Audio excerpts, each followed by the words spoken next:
Hi everyone, today I'm going to talk about the general settings in the WordPress, and first we have is the site title. Site title is the name of your site. It represents your brand on the internet, and you can see this title in the browsers tab like the test01. And the tagline is the slogan for your website, a short description you can give here. And site icon, this is the fav icon. You can see again in the browsers tab and the bookmark bars. And also you can take this dimension they have recommended to you. And these three settings also you can find under the appearance and customize option. And next we have is the WordPress address. This is the base URL where your files are stored, and this should match with your site address. In different configuration, like if you have stored your files in a different directory, then this will be a different URL than your site address. The site address, this is the home address to access your website. The next we have is the email. Email is the administrator email. Here you will receive all the important updates.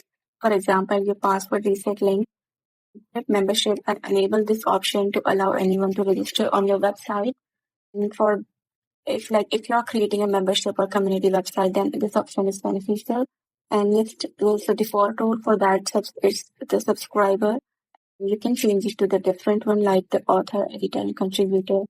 And next we have is the site language. Site language, this is the language you choose depending on your needs. The time zone, this you must set it up to according to your locale. And also this will affect the timing of your scheduled post and timestamp content. So be careful when you set it up the time zone.